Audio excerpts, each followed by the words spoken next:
ಶಿಕ್ಷಣದ 10ನೇ ತರಗತಿಯಲ್ಲಿ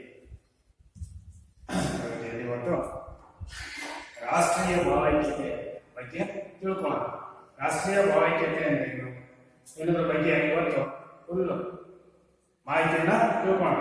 ರಾಷ್ಟ್ರೀಯ ಭಾವೈಕ್ಯತೆ ಏನಿದೆ, ನಮ್ಮ ರಾಷ್ಟ್ರೀಯ ಭಾವೈಕ್ಯತೆ ಬಗ್ಗೆ ಇವತ್ತು ತಿಳ್ಕೊಳ್ಳೋಣ. ಅದರಲ್ಲಿ ಕೆಳಗಿನ ಅಂಶಗಳಿವೆ, ಅದರಲ್ಲಿ ಕೆಲವು ಅಂಶಗಳಿವೆ. ಅದು ಯಾವ್ಯಾವ ಅಂದ್ರೆ ಅರ್ಥ, ಮಹತ್ವ ಮತ್ತು ಅವಶ್ಯಕತೆ. ಯಾವುದೋ ರಾಷ್ಟ್ರೀಯ ಭಾವೈಕ್ಯತೆ ಬಗ್ಗೆ ಅರ್ಥ ಬಗ್ಗೆ, ಅದರ ಬಗ್ಗೆ ಅರ್ಥ ಮತ್ತು ಮಹತ್ವ ಮತ್ತು ಅವಶ್ಯಕತೆ. ಆಮೇಲೆ ರಾಷ್ಟ್ರೀಯ ಭಾವೈಕ್ಯತೆಯ ಮೇಲೆ ಪ್ರಭಾವ ಬೀರುವ ಅಂಶಗಳು, ರಾಷ್ಟ್ರೀಯ ಭಾವೈಕ್ಯತೆಯ ಮೇಲೆ ಪ್ರಭಾವ ಬೀರುವ ಅಂಶಗಳು, ಅದರ ಬಗ್ಗೆ ತಿಳ್ಕೊಳ್ಳೋಣ. ದೈಹಿಕ ಶಿಕ್ಷಣ ಹಾಗೂ ರಾಷ್ಟ್ರೀಯ ಭಾವೈಕ್ಯತೆ, ದೈಹಿಕ ಶಿಕ್ಷಣ ಮತ್ತು ರಾಷ್ಟ್ರೀಯ ಭಾವೈಕ್ಯತೆ ಬಗ್ಗೆ ತಿಳ್ಕೊಳ್ಳೋಣ. ಈ ಅಂಶಗಳ ಬಗ್ಗೆ ತಿಳ್ಕೊಳ್ಳೋಣ. ಅದರ ಅರ್ಥ ಯಾವುದು? ರಾಷ್ಟ್ರೀಯ ಭಾವೈಕ್ಯತೆಯ ಅರ್ಥ. ಐಕ್ಯತೆ ಎಂದರೆ ಒಂದು ವ್ಯವಸ್ಥೆಯ ವಿವಿಧ ಭಾಗಗಳು ಸಂಯೋಜನೆಗೊಂಡು ಅಖಂಡವಾಗಿರುವುದು. ನೋಡಿದ್ರೆ ಐಕ್ಯತೆ ಎಂದರೆ ಐಕ್ಯತೆ ಒಂದಾಗಿರುವುದು. ರಾಷ್ಟ್ರೀಯವಾಗಿ ಐಕ್ಯತೆಯಾಗಿದೆ. ಒಂದು ವ್ಯವಸ್ಥೆಯ ವಿವಿಧ ಭಾಗಗಳು ಸಂಯೋಜನೆಗೊಂಡು, ವಿವಿಧ ಭಾಗಗಳು ಬೇರೆ ಬೇರೆ ಭಾಗಗಳನ್ನು ನಾವು ಸಂಯೋಜನೆಗೊಂಡು ಒಂದಾಗಿ, ಭಾವೈಕ್ಯತೆಯ ಇದರಲ್ಲಿ ಒಂದಾಗ್ಬಿಟ್ಟು ಸಂಯೋಜನೆಗೊಂಡು ಅಖಂಡವಾಗಿರುವುದು, ಒಂದಾಗಿರುವುದು, ಅಖಂಡವಾಗಿರುವುದು, ಒಂದಾಗಿರುವುದು. ಐಕ್ಯತೆ ಸಾಧಿಸುವುದೆಂದರೆ ಒಂದು ವ್ಯವಸ್ಥೆಯ ಎಲ್ಲಾ ಭಾಗಗಳು ಪರಸ್ಪರ ಪೂರಕವಾಗಿ ಮತ್ತು ಸುಸಂಯೋಜನೆಯಿಂದ ಕಾರ್ಯನಿರ್ವಹಿಸುವುದರೊಂದಿಗೆ ಅಖಂಡದ ಕರ್ತೃತ್ವ ಶಕ್ತಿಯನ್ನು ಪರಿಣಾಮಕಾರಿಯಾಗಿ ಮಾಡುವುದೇ ಆಗಿರುತ್ತದೆ. ನೋಡಿದ್ರೆ ಏನಪ್ಪಾ ಅಂತಂದ್ರೆ, ಐಕ್ಯತೆ ಸಾಧಿಸುವುದೇನೆಂದರೆ ಅಂತಂದ್ರೆ ಒಂದು ವ್ಯವಸ್ಥೆ, ನಮ್ಮ ಸಮಾಜದ ಒಂದು ವ್ಯವಸ್ಥೆ ಎಲ್ಲಾ ಭಾಗಗಳು ಪರಸ್ಪರ ಪೂರಕವಾಗಿ ಮತ್ತು ಸುಸಂಯೋಜನೆಯಿಂದ ಕಾರ್ಯನಿರ್ವಹಿಸುವುದರೊಂದಿಗೆ, ಅವು ಕೆಲಸ ಮಾಡುವುದರೊಂದಿಗೆ, ಒಳ್ಳೆಯ ಕೆಲಸ ಮಾಡುವುದರೊಂದಿಗೆ ಅಖಂಡದ, ನಮ್ಮ ಸಮಾಜ ಅಖಂಡದ ಕರ್ತೃತ್ವ ಶಕ್ತಿಯನ್ನು ಹೊಂದಿರತಕ್ಕಂಥ ಕರ್ತೃತ್ವ ಶಕ್ತಿಯನ್ನು ಹೊಂದಿರತಕ್ಕ ಪರಿಣಾಮಕಾರಿಯಾಗಿ ಮಾಡುವುದೇ ಆಗಿರುತ್ತದೆ. ಇದನ್ನು ಪರಿಣಾಮಕಾರಿಯಾಗಿ ಕೆಲಸ ಮಾಡುವುದೇ ಆಗಿರುತ್ತದೆ. ಈ ರೀತಿ ಐಕ್ಯತೆ ಸಾಧಿಸುವಾಗ ವ್ಯವಸ್ಥೆಯ ಪ್ರತಿಯೊಂದು ಭಾಗವು ಅಖಂಡಗಳನ್ನೇ ಗುರುತಿಸಿಕೊಳ್ಳುವುದಲ್ಲದೆ ತನ್ನಲ್ಲಿ ಕೆಲವು ಮಾರ್ಪಾಡುಗಳನ್ನು ಮಾಡಿಕೊಂಡು ಅಖಂಡದ ಲಕ್ಷಣಗಳನ್ನು ಹೊಂದಬೇಕಾಗುತ್ತದೆ. ನೋಡಲಿ, ಈ ರೀತಿ ಐಕ್ಯತೆ ಸಾಧಿಸುವಾಗ, ಯಾವಾಗ ಒಂದು ಕೂಡಿಕೊಂಡು ಐಕ್ಯತೆಯನ್ನು ಸಾಧಿಸುವಾಗ ವ್ಯವಸ್ಥೆಯ ಪ್ರತಿಯೊಂದು ಭಾಗವು, ನಮ್ಮ ವ್ಯವಸ್ಥೆ ಏನ್ ಮಾಡಬೇಕು, ಆ ಪ್ರತಿಯೊಂದು ಭಾಗವೂ ಸಹ ಅಖಂಡದೊಡನೆ ಗುರುತಿಸಿಕೊಳ್ಳುವುದಲ್ಲದೆ ತನ್ನಲ್ಲಿ ಕೆಲವು ಮಾರ್ಪಾಡುಗಳನ್ನು ಮಾಡಿಕೊಂಡು ಅಖಂಡದ ಲಕ್ಷಣಗಳನ್ನು ಹೊಂದಬೇಕಾಗುತ್ತದೆ. ಅಖಂಡದ ಲಕ್ಷಣಗಳನ್ನು ಹೊಂದಬೇಕಾಗುತ್ತದೆ.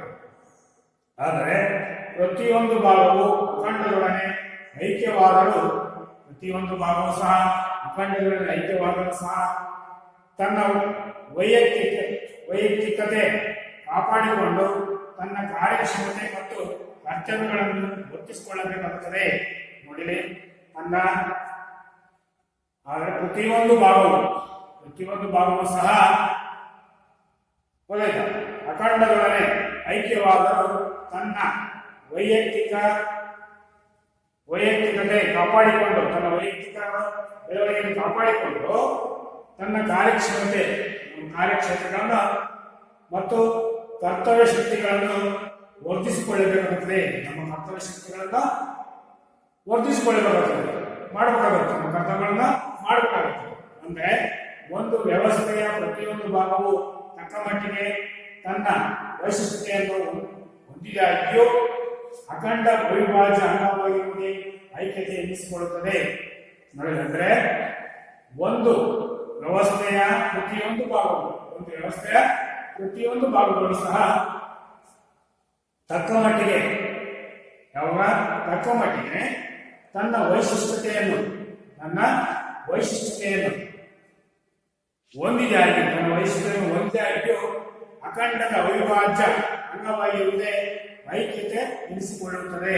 ಇದು ಐಕ್ಯತೆಯನ್ನು ಅನಿಸಿಕೊಳ್ಳುತ್ತದೆ. ಭಾವೈಕ್ಯತೆ ಎಂದರೆ ಸಮಾಜದಲ್ಲಿರುವ ವಿದ್ಯಾರ್ಥಿಗಳಿಗೆ ಕೇಳಿ, ಸಮಾಜದಲ್ಲಿರುವ ಎಲ್ಲಾ ವ್ಯಕ್ತಿಗಳಿಗೆ ತಾವು ಸಮಾಜದ ಒಂದು ಅವಿಭಾಜ್ಯ ಅಂಗವೆಂಬ ಭಾವನೆ ಇರುವುದಾಗಿರುತ್ತದೆ.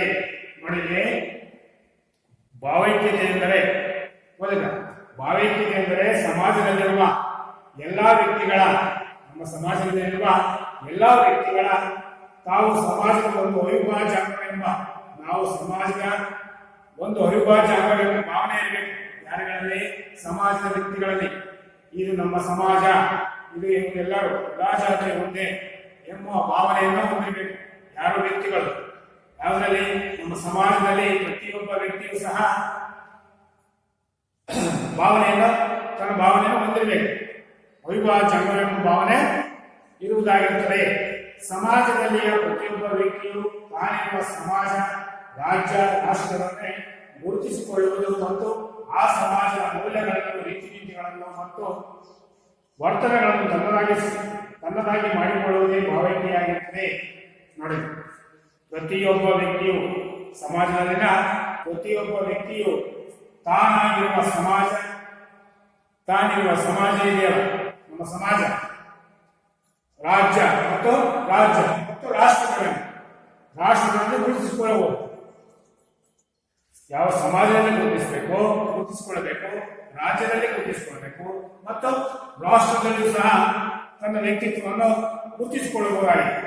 ಮತ್ತು ಆ ಸಮಾಜದ ಮೌಲ್ಯಗಳನ್ನು, ಯಾವ ಸಮಾಜದ, ನಮ್ಮ ಸಮಾಜದ ಮೌಲ್ಯಗಳನ್ನು, ನೀತಿ ರೀತಿಗಳನ್ನು ಮತ್ತು ವರ್ತನೆಗಳನ್ನು, ನಾವು ಮಾಡುವಂತಹ ವರ್ತನೆಗಳು, ರೀತಿ ನೀತಿಗಳು ಮತ್ತು ವರ್ತನೆಗಳನ್ನು ತನ್ನದಾಗಿ ಮಾಡಿಕೊಳ್ಳುವುದೇ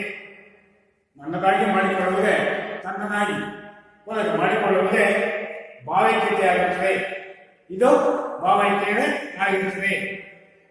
ಪ್ರತಿಯೊಬ್ಬನಿಗೆ ತನ್ನದೇ ಆದ ವೈಯಕ್ತಿಕ ದೇಹ ದೋಷಗಳಾಗಿದ್ದು ಸಾಮಾಜಿಕವಾಗಿ ಎಲ್ಲರ ಒಳಿತು ಏಳಿಗೆಯಲ್ಲಿ ತನ್ನ ವೈಯಕ್ತಿಕ ಒಳಿತು ಏಳಿಗೆ ಇರಬಹುದೆಂಬ ಮನವರಿಕೆಯಾಗುವುದರೊಂದಿಗೆ ಸಾಮಾಜಿಕ ಏಳಿಗೆಗಾಗಿ ಪೂರಕವಾಗಿ ವರ್ತಿಸುವುದೇ ಭಾವೈಕ್ಯವಾಗಿರುತ್ತದೆ. ನೋಡಿಲಿ, ಪ್ರತಿಯೊಬ್ಬನಿಗೂ ತನ್ನದೇ ಆದ ವೈಯಕ್ತಿಕ ದೇಹ ದೋಷಗಳಿರ್ತವೆ. ನಾವು ಇಂಥದೇ ಮಾಡಬೇಕು. ಸಮಾಜದಲ್ಲಿ ಪ್ರತಿಯೊಬ್ಬ ವ್ಯಕ್ತಿಗೂ ತನ್ನದೇ ಆದಂತಹ ಕೆಲಸಗಳಿರ್ತವೆ. ಒಳ್ಳೆಯ ಕೆಲಸಗಳು ಮಾಡಬೇಕು. ದೇಹ ದೋಷಗಳಿರ್ತವೆ. ಸಾಮಾಜಿಕವಾಗಿ ಎಲ್ಲರ ಒಳಿತು ಏಳಿಗೆಯಲ್ಲಿ, ಸಾಮಾಜಿಕವಾಗಿ ಎಲ್ಲರ ಒಳಿತು ಒಳ್ಳೆಯದಾಗಲಿ, ಏಳಿಗೆಯಾಗಲಿ ತನ್ನ ವೈಯಕ್ತಿಕ ಒಳಿತು ಏಳಿಗೆ ಇರುವುದೆಂಬ ಮನವರಿಕೆಯಾಗುವುದರೊಂದಿಗೆ ಸಾಮಾಜಿಕ ಏಳಿಗೆಗಾಗಿ ಪೂರಕವಾಗಿ ವರ್ತಿಸುವುದೇ ಭಾವೈಕ್ಯವಾಗಿರುತ್ತದೆ. ನೋಡಪ್ಪ, ಇದು ಭಾವೈಕ್ಯವಾಗಿರುತ್ತದೆ. ಸಮಾಜವು ಕೇವಲ ವ್ಯಕ್ತಿಗಳಿಂದ ಮಾತ್ರವಾಗಿದ್ದೆ ಅದರಲ್ಲಿ ಕುಲ, ಧರ್ಮ, ವರ್ಣ, ನಂಬಿಕೆಗಳು ಮುಂತಾದವುಗಳ ಆಧಾರದ ಮೇಲೆ ಅನೇಕ ಸಮುದಾಯಗಳು, ಸಂಘಟನೆಗಳು, ಸಂಸ್ಥೆಗಳು, ಪಂಗಡಗಳು, ಕುಟುಂಬಗಳು ಇತ್ಯಾದಿ ಇರುತ್ತವೆ. ನೋಡಿ, ಏನ್ ಹೇಳ್ತಾರೆ ಅಂತಂದ್ರೆ, ಸಮಾಜವು ಕೇವಲ ಬರೀ ವ್ಯಕ್ತಿಗಳಿಂದ ಮಾತ್ರವಾದರೆ ಅದರಲ್ಲಿ ಕುಲಗಳು, ಧರ್ಮ, ವರ್ಣ ಮತ್ತು ನಂಬಿಕೆಗಳು ಮುಂತಾದವುಗಳ ಆಧಾರದ ಮೇಲೆ, ಇವುಗಳ ಆಧಾರದ ಮೇಲೆ, ಯಾವುವು? ಕುಲ, ಧರ್ಮ, ವರ್ಣ, ನಂಬಿಕೆಗಳು ಆಧಾರದ ಮೇಲೆ ಅನೇಕ ಸಮುದಾಯಗಳು, ನಮ್ಮ ಸಮಾಜದ ಅನೇಕ ಸಮುದಾಯಗಳು, ಸಂಘಟನೆಗಳಿವೆ, ಸಂಸ್ಥೆಗಳಿವೆ, ಮತ್ತೆ ಪಂಗಡಗಳಿವೆ, ಕುಟುಂಬಗಳಿವೆ, ಇತ್ಯಾದಿ ಇರುತ್ತವೆ. ವಿಭಿನ್ನ ಸಮುದಾಯಗಳು ಮತ್ತು ಸಂಘ ಸಂಸ್ಥೆಗಳು ತಮ್ಮ ದೇಹ ದೋಷಗಳನ್ನು ಮತ್ತು ನಿರ್ವಹಣೆಗಳನ್ನು ಸಮಗ್ರ ಸಮಾಜದ ಒಳಿತಿಗಾಗಿ ಮತ್ತು ಏಳಿಗೆಗಾಗಿ ಪೂರಕವಾಗಿರುವಂತೆ ರೂಪಿಸಿಕೊಳ್ಳಬೇಕಾಗುತ್ತದೆ. ನೋಡಿ, ಇದರಲ್ಲಿ ಸಮಾಜದ ವಿಭಿನ್ನ ಸಮುದಾಯಗಳು ಮತ್ತು ಸಂಘ ಸಂಸ್ಥೆಗಳು, ಸಮುದಾಯಗಳಲ್ಲಿ ಸಂಘ ಸಂಸ್ಥೆಗಳು ಉತ್ಪತ್ತಿರ್ತವೆ. ಅವು ಸಹ ತಮ್ಮ ದೇಹ ಘೋಷಣೆಗಳು ಏನ್ ಧ್ಯೇಯ ಇದೆ, ಉದ್ದೇಶಗಳೇನಿವೆ, ಆ ಸಂಘ ಸಂಸ್ಥೆಗಳ ಉದ್ದೇಶಗಳೇನಿವೆ ಮತ್ತು ನಿರ್ವಹಣೆಗಳನ್ನು ಯಾವ ರೀತಿ ಮಾಡ್ಕೋಬೇಕು, ಸಮಗ್ರ ಸಮಾಜದ ಒಳಿತಿಗಾಗಿ, ನಮ್ಮ ಸಮಾಜದ ಸಮಾಜದ ಒಳಿತಿಗಾಗಿ, ಏಳಿಗೆಗಾಗಿ ಪೂರಕವಾಗಿರುವಂತೆ ರೂಪಿಸಿಕೊಳ್ಳಬೇಕಾಗುತ್ತದೆ. ಅದಕ್ಕೆ ಒಳ್ಳೆಯದಾಗುವಂತೆ ಪೂರಕವಾಗಿ ರೂಪಿಸಿಕೊಳ್ಳಬೇಕಾಗುತ್ತೆ. ನಮ್ಮ ಸಮಾಜದ ಏಳಿಗೆಗಾಗಿ ಒಂದು ಸಮಾಜದ ಬಗ್ಗೆ ಪ್ರಜೆಗಳೆಲ್ಲರಲ್ಲಿ ಏಕರೂಪದ ಭಾವನೆಗಳು ಅವರ ಆಚಾರ ವಿಚಾರಗಳಲ್ಲಿ ಮತ್ತು ರೀತಿ ನೀತಿಗಳಲ್ಲಿ ವ್ಯಕ್ತವಾಗುವುದೇ ಭಾವೈಕ್ಯತೆ ಎನಿಸಿಕೊಳ್ಳುತ್ತದೆ. ನೋಡಿ, ಏನ್ ಹೇಳ್ತಾರೆ ಅಂತಂದ್ರೆ, ಒಂದು ಸಮಾಜದ ಬಗ್ಗೆ ಪ್ರಜೆಗಳೆಲ್ಲರಲ್ಲಿ, ಎಲ್ಲಾ ಪ್ರಜೆಗಳಲ್ಲಿ ಗೊತ್ತಾಯ್ತಾ, ಏಕರೂಪದ ಭಾವನೆಗಳು, ಒಂದೇ ರೂಪದ, ಏಕಂದ್ರೆ ಒಂದೇ ರೂಪದ ಭಾವನೆಗಳು, ಅವರಲ್ಲಿ ಒಂದೇ ರೂಪದ ಭಾವನೆಗಳು ಉಟ್ಕೊಂಡ್ರೆ ಅವರ ಆಚಾರ ವಿಚಾರಗಳಲ್ಲಿ, ಯಾರೆಲ್ಲ ವ್ಯಕ್ತಿಗಳ ಆಚಾರ ವಿಚಾರಗಳಲ್ಲಿ ಮತ್ತು ರೀತಿ ನೀತಿಗಳಲ್ಲಿ, ನಾವು ಮಾಡುವಂತಹ ರೀತಿ ನೀತಿಗಳಲ್ಲಿ ವ್ಯಕ್ತವಾಗುವುದೇ ಭಾವೈಕ್ಯತೆ ಎನಿಸಿಕೊಳ್ಳುತ್ತದೆ. ಇದು ಭಾವೈಕ್ಯತೆ ಎನಿಸಿಕೊಳ್ಳುತ್ತದೆ.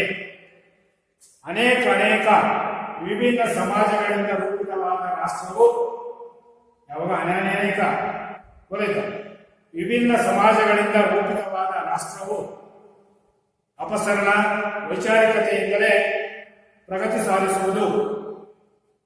ಗೊತ್ತಾಯ್ತು, ಯಾವಾಗ ಅನೇಕ ವಿಭಿನ್ನ ಸಮಾಜಗಳಿಂದ ರೂಪಿತವಾದ ಅಪಸರಣ ವೈಚಾರಿಕತೆಯಿಂದಲೇ ಪ್ರಗತಿ ಸಾಧಿಸಬಹುದು. ಈ ಸಾಧನವನ್ನ ಯಾವುದರಿಂದ? ವೈಚಾರಿಕತೆಯಿಂದಲೇ, ನಮ್ಮ ವೈಚಾರಿಕತೆಯಿಂದಲೇ ನಮ್ಮ ಪ್ರಗತಿಯನ್ನು ಸಾಧಿಸಬಹುದು. ಐಕ್ಯತೆಯ ನೆಪದಲ್ಲಿ ವಿಭಿನ್ನ ವಿಚಾರಗಳನ್ನು ಹತ್ತಿಕ್ಕುವುದು ಸಮಾಜದ, ರಾಷ್ಟ್ರದ ಪ್ರಗತಿಗೆ ಮಾರಕವಾಗುವುದು. ಐಕ್ಯತೆಯ ನೆಪದಲ್ಲಿ, ಈ ಭಾವೈಕ್ಯತೆಯ ನೆಪದಲ್ಲಿ ಏನ್ ಮಾಡ್ತಾರೆ ಅಂತಂದ್ರೆ, ವಿಭಿನ್ನ ವಿಚಾರಗಳನ್ನು ಹತ್ತಿಕ್ಕುವುದು, ಸೇರಿದ ವಿಚಾರಗಳನ್ನು ಹತ್ತಿಕ್ಕುವುದು ಸಮಾಜದ, ರಾಷ್ಟ್ರದ ಪ್ರಗತಿಗೆ ಮಾರಕವಾಗಬಹುದು. ನೋಡಿ, ಬೇರೆ ವಿಚಾರಗಳನ್ನು ಮಾಡಿಕೊಂಡ್ರೆ, ನಮ್ಮ ಸಮಾಜದಲ್ಲಿ ಬೆಳೆಸ್ಕೊಂಡ್ರೆ ನಮ್ಮ ಸಮಾಜದ, ರಾಷ್ಟ್ರದ ಪ್ರಗತಿಗೆ ಮಾರಕವಾಗಬಹುದು, ಕೆಟ್ಟದಾಗಬಹುದು. ಮಾರಕ ಅಂತಂದ್ರೆ ಕೆಟ್ಟದಾಗಬಹುದು. ಆದ್ದರಿಂದ ಸಮಾಜದಲ್ಲಿ ವೈವಿಧ್ಯಮತೆಯನ್ನು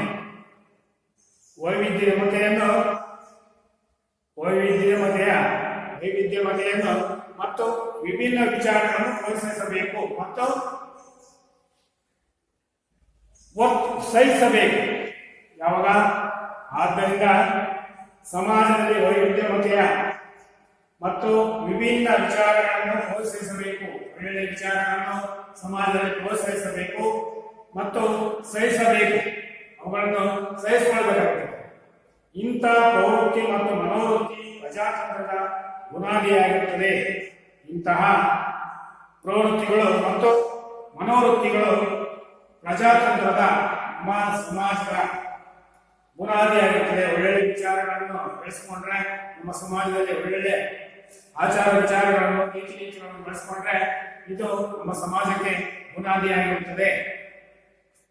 ಸಹನೆಯು ಭಾವೈಕ್ಯತೆ ಒಂದು ಮಂತ್ರವಾಗಿರುತ್ತದೆ. ನಮ್ಮ ಸಹನೆ,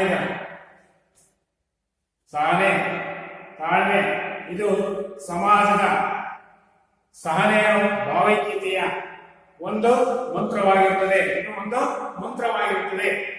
ದೇಶದ ಜನತೆಯು ತಮ್ಮ ಧಾರ್ಮಿಕ ನಂಬಿಕೆಗಳು, ಪಂಗಡ, ಭಾಷೆ ಮುಂತಾದ ಸಾಂಸ್ಕೃತಿಕ ಸಂಕುಚಿತ ಗಡಿದಾಟಿ ನಾವೆಲ್ಲ ಒಂದೇ ನಾಡಿನ ಪ್ರಜೆಗಳು ಎಂಬ ಹೃದಯ ವೈಶಾಲ್ಯತೆಯನ್ನು ಹೊಂದಿರುವುದೇ ರಾಷ್ಟ್ರೀಯ ಭಾವೈಕ್ಯತೆಯಾಗಿರುತ್ತದೆ. ನೋಡಿರಿ, ದೇಶದ ಜನತೆಯು, ನಮ್ಮ ದೇಶದ ಜನರು ತಮ್ಮ ಧಾರ್ಮಿಕ ನಂಬಿಕೆಗಳನ್ನು ಮತ್ತೆ ಪಂಗಡ, ತಮ್ಮ ಪಂಗಡಗಳು ಮತ್ತು ಭಾಷೆಗಳು ಮುಂತಾದ ಸಾಂಸ್ಕೃತಿಕ ಸಂಕುಚಿತ ಗಡಿದಾಟಿ ನಾವೆಲ್ಲ ಒಂದೇ ನಾಡಿನ ಪ್ರಜೆಗಳು ಎಂಬ ಭಾವನೆ ಬರಬೇಕು. ಒಂದೇ ನಾಡಿನ ನಮ್ಮ ಭಾರತ ದೇಶದವರು ನಾವು ಅಂತೇಳಿ ಪ್ರಜೆಗಳಲ್ಲಿ ಭಾವೈಕ್ಯತೆ ಇರಬೇಕು ಎಂಬ ಹೃದಯವು ವೈಶಾಲತೆಯನ್ನು ಹೊಂದಿರುವುದೇ ರಾಷ್ಟ್ರೀಯ ಭಾವೈಕ್ಯತೆಯಾಗಿರುತ್ತದೆ. ಇದರಲ್ಲಿ ಮಹತ್ವ ಮತ್ತು ಅವಶ್ಯಕತೆ.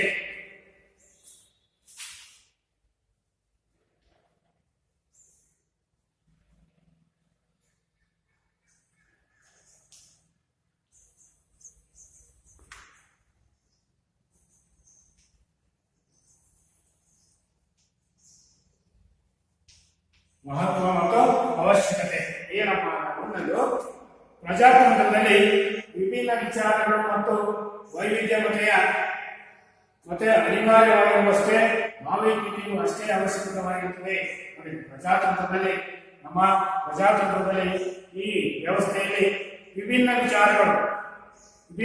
ವಿಚಾರಗಳು ಮತ್ತು ವೈವಿಧ್ಯಮತೆಯ ಒಳ್ಳೆಯ ವೈವಿಧ್ಯವಾದಂತಹ ವಿಚಾರಗಳು ಅನಿವಾರ್ಯವಾಗಿರುವಷ್ಟೇ, ಅವು ಬೇಕಾಗಿರುವಷ್ಟೇ ಭಾವೈಕ್ಯತೆಯು ಅಷ್ಟೇ ಅವಶ್ಯಕವಾಗಿರುತ್ತದೆ. ಯಾವ ರೀತಿ ನಾವು ವೈವಿಧ್ಯಮತೆ ಅನಿವಾರ್ಯವಾಗಿರುತ್ತದೆ, ಹಾಗೆ ಭಾವೈಕ್ಯತೆಯು ಸಹ ನಮ್ಮ ಸಮಾಜಕ್ಕೆ ಅನಿವಾರ್ಯವಾಗಿರುತ್ತದೆ. ಅನ್ಯರ ಸಂಸ್ಕೃತಿ, ಸಂಪ್ರದಾಯ, ನಡೆನುಡಿ, ರೀತಿ ರಿವಾಜುಗಳು, ನಂಬಿಕೆಗಳನ್ನು ಸಹಿಸುವುದು ಮತ್ತು ಅವುಗಳನ್ನು ಗೌರವಿಸುವುದು ರಾಷ್ಟ್ರೀಯ ಭಾವೈಕ್ಯತೆಯ ತಿರುಳುಗಳಾಗಿರುತ್ತವೆ. ಏನೋ ಅನ್ಯರ ಸಂಸ್ಕೃತಿ, ಬೇರೆಯ ಹೊರ ಸಂಸ್ಕೃತಿ, ಅನ್ಯರ ಸಂಸ್ಕೃತಿ ಮತ್ತು ನಡೆನುಡಿ, ಸಂಪ್ರದಾಯಗಳು, ಅವರ ಸಂಪ್ರದಾಯಗಳು ಬೇರೆ ಬೇರೆ ಇರ್ತವೆ. ಅನ್ಯರ ಸಂಪ್ರದಾಯಗಳು ಬೇರೆ ಬೇರೆ ಇರ್ತವೆ, ನಡೆನುಡಿಗಳು ಬೇರೆ ಇರ್ತವೆ, ರೀತಿ ನೀತಿಗಳು, ರಿವಾಜುಗಳು, ನಂಬಿಕೆಗಳು, ಅವುಗಳನ್ನು ಸಹಿಸಿಕೊಳ್ಳುವುದು ಮತ್ತು ಅವುಗಳನ್ನು ಗೌರವಿಸುವುದು, ಅವುಗಳನ್ನು ಸಹ ರೀತಿ ನೀತಿಗಳನ್ನು ಸಹ ಗೌರವಿಸುವುದು ಮತ್ತು ರಾಷ್ಟ್ರೀಯ ಭಾವೈಕ್ಯತೆಯ ತಿರುಳಾಗಿರುತ್ತದೆ. ಇದು ರಾಷ್ಟ್ರೀಯ ಭಾವೈಕ್ಯತೆಯ ತಿರುಳಾಗಿರುತ್ತದೆ. ಈ ಮನೋಧರ್ಮವೇ ಪ್ರಜಾತಂತ್ರದ ಹೆಗ್ಗುರುತಾಗಿರುತ್ತದೆ. ಈ ಮನೋಧರ್ಮವೇ ಪ್ರಜಾತಂತ್ರದ ಹೆಗ್ಗುರುತಾಗಿರುತ್ತದೆ. ಯಾವುದು? ಅನ್ಯ ಜನರ ರೀತಿ ನೀತಿಗಳು, ಸಂಪ್ರದಾಯಗಳನ್ನು ಗೌರವಿಸುವುದು ಬರೆಯಿತು. ಈ ಮನೋಧರ್ಮವೇ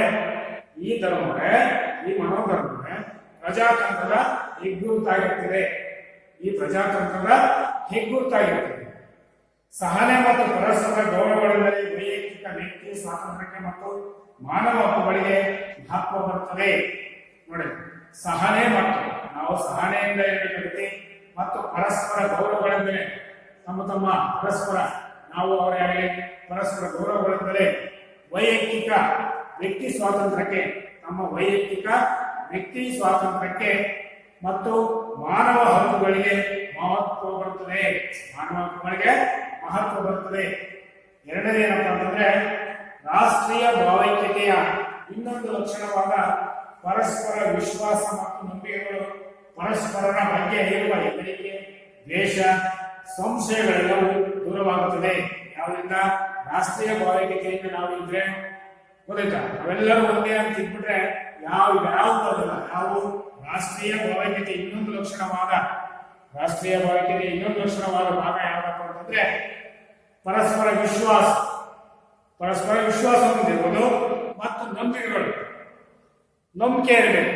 ಅವರಲ್ಲಿ ನಂಬಿಕೆ ಇರಬೇಕು, ನಮ್ಮಲ್ಲಿ ನಂಬಿಕೆ ಇರಬೇಕು. ಪರಸ್ಪರರ ಬಗ್ಗೆ ಇರುವ ಪರಸ್ಪರರ ಬೇರೆ ಬೇರೆ ಹೆದರಿಕೆ, ದ್ವೇಷ, ಸಂಶಯಗಳೆಲ್ಲವೂ ದೂರವಾಗುತ್ತವೆ. ಯಾವುದರಿಂದ? ರಾಷ್ಟ್ರೀಯ ಭಾವೈಕ್ಯತೆ ಇರುವುದರಿಂದ ಇವುಗಳೆಲ್ಲವೂ ದೂರವಾಗುತ್ತವೆ.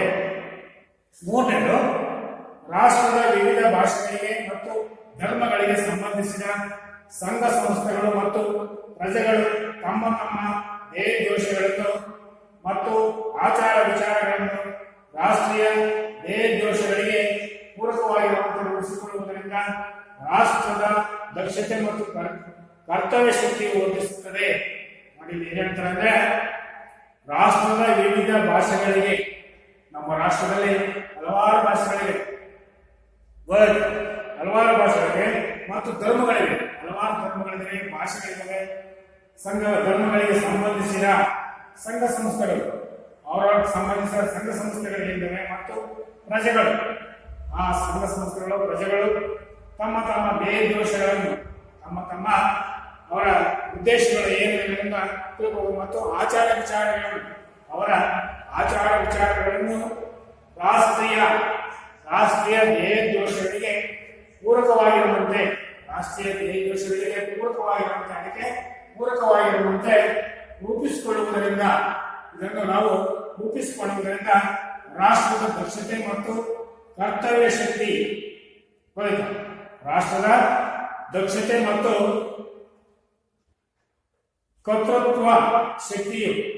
ಕರ್ತೃತ್ವ ಶಕ್ತಿಯು ವರ್ಧಿಸುತ್ತದೆ. ಯಾವುದರಿಂದ ರಾಷ್ಟ್ರೀಯ ಭಾವೈಕ್ಯತೆ ಇದ್ದರೆ ಎಲ್ಲಾ ಧರ್ಮದ ಎಲ್ಲಾ ಜಾತಿಯ ವ್ಯಕ್ತಿಗಳು ಒಂದಾಗಿದ್ರೆ ರಾಷ್ಟ್ರೀಯ ಭಾವೈಕ್ಯತೆಯಲ್ಲಿದ್ದರೆ ಈ ರಾಷ್ಟ್ರದ ದಕ್ಷತೆ ಮತ್ತು ಕರ್ತೃತ್ವ ಶಕ್ತಿಯು ವರ್ಧಿಸುತ್ತದೆ. ನಾಲ್ಕನೇದು ವಿಭಿನ್ನ ವಿಚಾರಗಳು ಮತ್ತು ವೈವಿಧ್ಯತೆಗಳು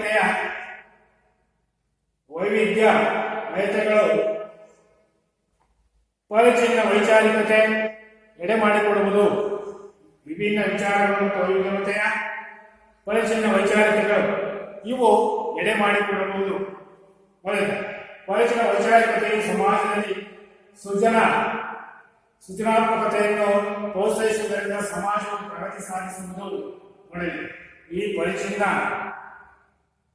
ವೈಚಾರಿಕತೆಯ ಸಮಾಜದಲ್ಲಿ ಸೃಜನಾತ್ಮಕತೆಯನ್ನು ಪ್ರೋತ್ಸಾಹಿಸುವುದರಿಂದ ಸಮಾಜವು ಪ್ರಗತಿ ಸಾಧಿಸುವುದು. ಇದರಲ್ಲಿ ಸಮಾಜದಲ್ಲಿ ಪ್ರಗತಿಯನ್ನು ಸಾಧಿಸುವುದು ಇದು ಸಮಾಜದಲ್ಲಿಯ ಭಾವೈಕ್ಯತೆಯಿಂದಲೇ ಸಾಧ್ಯವಾಗುವುದು. ಇಂಥವು ಮಾಡೋದ್ರಿಂದ ನಮ್ಮ ಸಮಾಜದಿಂದಲೇ ಸಾಧ್ಯವಾಗುವುದು. ಭಾವೈಕ್ಯತೆಯಿಂದ ನಮ್ಮ ಸಮಾಜದ ಭಾವೈಕ್ಯತೆಯಿಂದಲೇ ಸಾಧ್ಯವಾಗುವುದು. ಆದ್ದರಿಂದ ರಾಷ್ಟ್ರೀಯ ಭಾವೈಕ್ಯತೆಯಿಂದ ರಾಷ್ಟ್ರೀಯ ಪ್ರಗತಿ ಸಾಧ್ಯವಾಗುತ್ತದೆ. ಭಾವೈಕ್ಯತೆಯಿಂದಲೇ ಸಾಧ್ಯವಾಗುವುದು. ಆದ್ದರಿಂದ ರಾಷ್ಟ್ರೀಯ ಭಾವೈಕ್ಯತೆಯಿಂದ ರಾಷ್ಟ್ರೀಯ ಪ್ರಗತಿ ಸಾಧ್ಯವಾಗುವುದು. ನಾವು ಭಾವೈಕ್ಯತೆಯಿಂದಲೇ ಇದ್ದರೆ ನಮ್ಮ ರಾಷ್ಟ್ರದ ಪ್ರಗತಿ ಜಾಸ್ತಿ ಆಗುತ್ತದೆ, ಪ್ರಗತಿ ಸಾಧ್ಯವಾಗುತ್ತದೆ.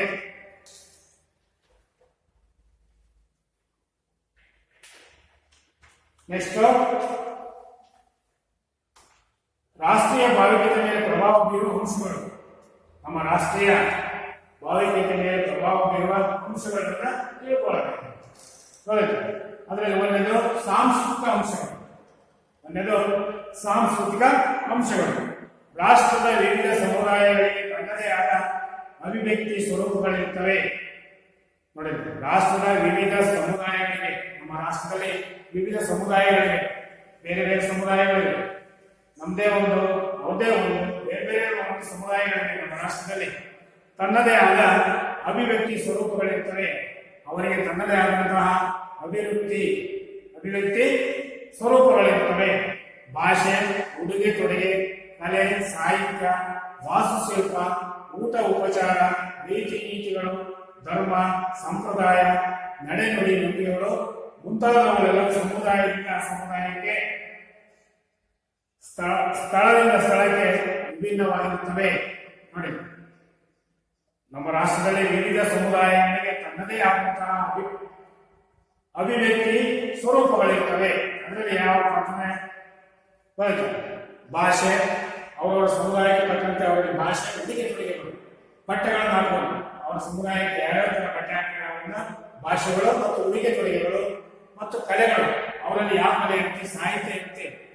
ಬೇರೆ ಬೇರೆ ಸಮುದಾಯಗಳು, ನಮ್ಮ ರಾಷ್ಟ್ರದಲ್ಲಿ ಇರುವಂತಹ ಬೇರೆ ಬೇರೆ ಸಮುದಾಯಗಳಿಗೆ ಏನೇನು ಮತ್ತು ವಾಸ್ತುಶಿಲ್ಪ, ಮತ್ತೆ ಊಟ ಉಪಚಾರಗಳು, ರೀತಿ ನೀತಿಗಳು, ಊಟಗಳು, ನಾವು ಊಟ ಮಾಡುವಂತಹ ರೀತಿ ನೀತಿಗಳು ಬೇರೆ ಬೇರೆ ಸಮುದಾಯಕ್ಕೆ ಬೇರೆ ಬೇರೆ ಊಟಗಳನ್ನು ಮಾಡಿರ್ತಿರ್ತಾರೆ. ನಮ್ಮದೇ ಒಂಥರ ಊಟ, ಅವ್ರದೇ ಒಂಥರ ಊಟ ಇರುತ್ತೆ.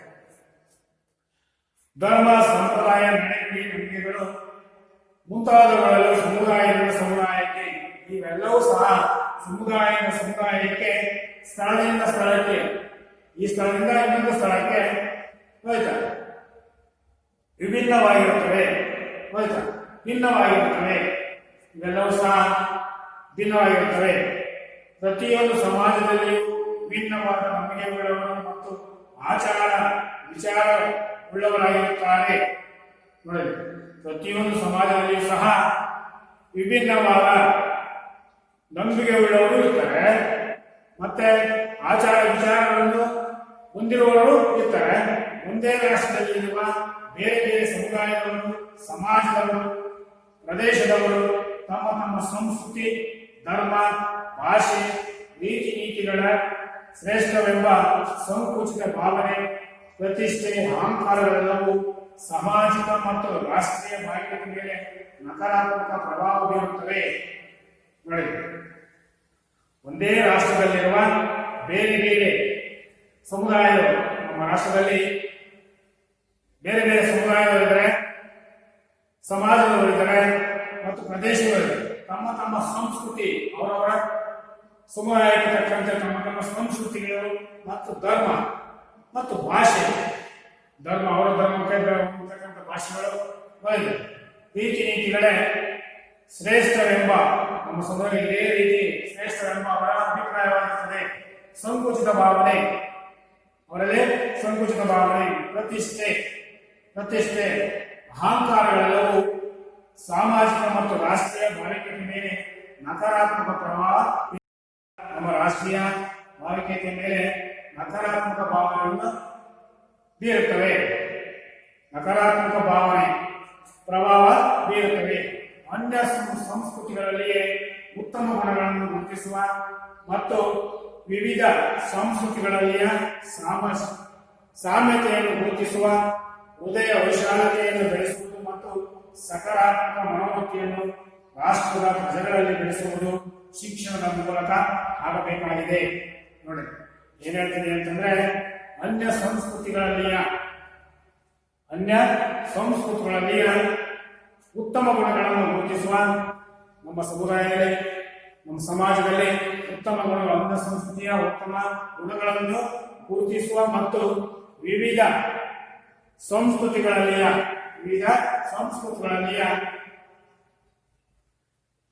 ಉತ್ತಮ ಗುಣಗಳನ್ನು ಗುರುತಿಸುವ ಮತ್ತು ವಿವಿಧ ಸಂಸ್ಕೃತಿಯ ಸಾಮ್ಯತೆಯನ್ನು ಗುರುತಿಸುವ, ಹೃದಯ ವೈಶಾಲ್ಯತೆಯನ್ನು, ನಮ್ಮ ಹೃದಯ ವೈಶಾಲ್ಯತೆಯನ್ನು ಎಲ್ಲರೂ ಬೆಳೆಸುವುದು, ಹೃದಯ ವೈಶಾಲ್ಯತೆಯನ್ನು ಬೆಳೆಸುವುದು, ಎಲ್ಲರ ಮನಸ್ಸಿನಲ್ಲಿ ಒಳ್ಳೆಯದನ್ನ ಬೆಳೆಸುವುದು ಮತ್ತು ಸಕಾರಾತ್ಮಕ ಮನೋವೃತ್ತಿಯನ್ನು ರಾಷ್ಟ್ರದ ಪ್ರಜೆಗಳಲ್ಲಿ ಬೆಳೆಸುವುದು ಯಾವುದರಿಂದ ಆಗಬೇಕಾಗಿದೆ? ನಮ್ಮ ಶಿಕ್ಷಣದ ಮೂಲಕ ಆಗಬೇಕಾಗಿದೆ. ಇದನ್ನೆಲ್ಲ ಬೆಳೆಸಲು ನಮ್ಮ ಶಿಕ್ಷಣದ ಮೂಲಕ ಈ ಬೆಳವಣಿಗೆಯನ್ನು ಮಾಡಬಹುದಾಗಿದೆ. ನಮ್ಮ ಸಮಾಜದಲ್ಲಿ, ನಮ್ಮ ರಾಷ್ಟ್ರದಲ್ಲಿ, ರಾಜ್ಯದಲ್ಲಿ ಆಗಿ ಇಂತಹ ಮನೋವೃತ್ತಿಗಳನ್ನು ಶಿಕ್ಷಣದಿಂದಲೇ ಸಾಧ್ಯವಾಗುವುದು. ಮಾನಸಿಕ ವಿಕಾಸ ಅಂಶಗಳು. ಎರಡನೇ, ಪ್ರತಿಯೊಂದು ಸಮಾಜದಲ್ಲಿ, ಸಮುದಾಯದಲ್ಲಿ, ಸಂಘ ಸಂಸ್ಥೆಗಳಲ್ಲಿ, ಪ್ರತಿ ಗುಂಪಿನಲ್ಲಿ ಪ್ರತಿಯೊಬ್ಬನು ಅವನಿಗೆ ದೊರಕುವ ಅವಕಾಶಗಳನ್ನು ಅವಲಂಬಿಸಿ ಮಾನಸಿಕವಾಗಿ ಭಿನ್ನವಾಗಿರುತ್ತಾನೆ. ಏನು? ಪ್ರತಿಯೊಂದು ಸಮಾಜದಲ್ಲಿ, ನಮ್ಮ ಸಮಾಜದಲ್ಲಿ, ಪ್ರತಿಯೊಂದು ಸಮಾಜದಲ್ಲಿ, ಸಂಘ ಸಂಸ್ಥೆಗಳಲ್ಲಿ ಮತ್ತು ಆ ಸಮುದಾಯದ ಸಂಘ ಸಂಸ್ಥೆಗಳಲ್ಲಿ, ಪ್ರತಿ ಗುಂಪಿನಲ್ಲಿ ಪ್ರತಿಯೊಬ್ಬನು, ಅವರವರ ಗುಂಪಿನಲ್ಲಿ ಪ್ರತಿಯೊಬ್ಬನು ಅವನಿಗೆ ದೊರಕುವ ಅವಕಾಶಗಳನ್ನು ಅವಲಂಬಿಸಿ ಮಾನಸಿಕವಾಗಿ ಭಿನ್ನವಾಗಿರುತ್ತಾನೆ. ಅವನು ಮಾನಸಿಕವಾಗಿ ಭಿನ್ನವಾಗಿರುತ್ತಾನೆ. ಅವನ ಜಾಣ್ಮೆಯ ಮಟ್ಟ, ವಿಷಯ ಗ್ರಹಿಸಿ ಅರ್ಥ ಮಾಡಿಕೊಳ್ಳುವ ರೀತಿ, ಸಮಸ್ಯೆಗಳಿಗೆ ಪರಿಹಾರ ಕಂಡುಕೊಳ್ಳುವ ರೀತಿ ಭಿನ್ನವಾಗಿರುತ್ತದೆ. ನೋಡಿದ್ರೆ, ಅವನ ಜಾಣ್ಮೆಯ ಮಟ್ಟ ಜಾಸ್ತಿ ಆಗುತ್ತೆ ಮತ್ತು ವಿಷಯ ಗ್ರಹಿಸಿಕೊಳ್ಳುವ ಶಕ್ತಿ, ಅರ್ಥ ಮಾಡಿಕೊಳ್ಳುವ ಶಕ್ತಿ ಅವನಲ್ಲಿ ಉಂಟಾಗುತ್ತದೆ. ಸಮಸ್ಯೆಗಳಿಗೆ ಪರಿಹಾರ ಕಂಡುಕೊಳ್ಳುವ ಆ ಸಮಸ್ಯೆಗಳಿಗೆ ಏನ್ ಮಾಡಬೇಕಪ್ಪ ಅನ್ನುವಂತಹ ಸಮಸ್ಯೆಗಳಿಗೆ ಪರಿಹಾರ ಕಂಡುಕೊಳ್ಳುವ ರೀತಿ ಅವನಲ್ಲಿ ಕಂಡುಕೊಳ್ಳುವ ರೀತಿ ಭಿನ್ನವಾಗಿರುತ್ತೆ. ಇಂತಹ ವ್ಯತ್ಯಾಸವನ್ನು ಪಟ್ಟಣ ನಿವಾಸಿಗಳಲ್ಲಿ ಮತ್ತು ಗ್ರಾಮ ನಿವಾಸಿಗಳಲ್ಲಿ ಕಾಣಬಹುದು. ಇಂತಹ ವ್ಯತ್ಯಾಸವನ್ನು ಪಟ್ಟಣ ನಿವಾಸಿಗಳಲ್ಲಿ ಮತ್ತು ಗ್ರಾಮ ನಿವಾಸಿಗಳಲ್ಲಿ ಕಾಣಬಹುದಾಗಿದೆ. ಯಾವ ಈಗ ಹೇಳಿದಲ್ಲ, ಹೌದು, ಇಂತಹ ವ್ಯತ್ಯಾಸ ಹೋಗಿದೆ. ಇದು ಕೂಡ ರಾಷ್ಟ್ರದ ಪ್ರಜೆಗಳಲ್ಲಿ ಸಾಮರಸ್ಯ ತರಲಾರದು. ಇದು ಕೂಡ ರಾಷ್ಟ್ರ ರಾಷ್ಟ್ರದ ಪ್ರಜೆಗಳಲ್ಲಿ ಸಾಮರಸ್ಯ ಹೋಯ್ತಾ, ಈ ಹೊಡೆದಾಟ ಗುಡ್ಡಾಟ ಸಾಮರಸ್ಯವನ್ನು ಹೋಯ್ತು ತರಲಾರದು, ಇಂತಹ ಸಮಸ್ಯೆಗಳು ಬರಲಾರದು. ಆದ್ದರಿಂದ ರಾಷ್ಟ್ರದ ಎಲ್ಲಾ ಪ್ರಜೆಗಳಿಗೆ ಸಮಾನಾವಕಾಶ ಮಾಡಿಕೊಳ್ಳುವುದು ಎಲ್ಲರ ಕರ್ತವ್ಯ ಮತ್ತು ಜವಾಬ್ದಾರಿಯಾಗಿರುತ್ತದೆ. ಇವೆಲ್ಲ ಕರೆಕ್ಟ್ ಆಗಿರ್ಬೇಕಂತಂದ್ರೆ ಎಲ್ಲಾ ಪ್ರಜೆಗಳಿಗೂ ಸಹ ಸಮನಾದ ಹೋಯ್ತು ರಾಷ್ಟ್ರದ ಎಲ್ಲಾ ಪ್ರಜೆಗಳಿಗೆ ಅವಕಾಶವನ್ನು ಮಾಡಿಕೊಡಬೇಕು, ಸಮನಾದ ಅವಕಾಶವನ್ನು ಮಾಡಿಕೊಂಡ್ರೆ ಮಾತ್ರ ಎಲ್ಲರ ಕರ್ತವ್ಯ ಮತ್ತು ಇದರ ಜವಾಬ್ದಾರಿಯನ್ನು ಆಗಿರುತ್ತೆ. ಅವರಿಗೆ ಸಮನಾದ ಅವಕಾಶಗಳನ್ನು ಕಲ್ಪಿಸಿಕೊಟ್ರೆ ಅವರು ಸಹ ನಮ್ಮ ಸಮಾಜದವರು ನಾವು ಇಂಥ ಕೆಲಸವನ್ನು ಮಾಡಬಾರದಂತೆ ಅನ್ನೋದ್ರ ಬಗ್ಗೆ ಅವರಿಗೆ ಹೋಯ್ತಾ ಇದು ಬರ್ತದೆ, ಜವಾಬ್ದಾರಿ ಬರ್ತದೆ. ದೈಹಿಕ ಸ್ವರೂಪದ ಅಂಶಗಳು ಗೊತ್ತಾಯ್ತು. ಏನೇನು ಅಂಶಗಳು? ಎಲ್ಲ ಮಾನವರ ಸಮಗ್ರ ಸ್ವರೂಪ ಒಂದೇ ಆಗಿದೆಯಾದರೂ ವಿವಿಧ ಕುಲದ ಮಾನವರು ಭಿನ್ನ ಭೌಗೋಳಿಕ ಪ್ರದೇಶಗಳಲ್ಲಿ ವಿಕಾಸ ಹೊಂದಿರುವುದರಿಂದ ಮೇಲ್ನೋಟಕ್ಕೆ ಭಿನ್ನವಾಗಿ ಕಾಣುತ್ತಾರೆ. ನೋಡಲಿ, ಎಲ್ಲ ಮಾನವರ ಸ್ವರೂಪವು ಅವರ ರೂಪವು ಸ್ವರೂಪವು ಒಂದೇ ಆಗಿದೆಯಾದರೂ ನಮ್ಮ ಸ್ವರೂಪ ಒಂದೇ ಆಗಿದೆಯಾದರೂ ವಿವಿಧ ಕುಲದ ಮಾನವರು ಬೇರೆ ಬೇರೆ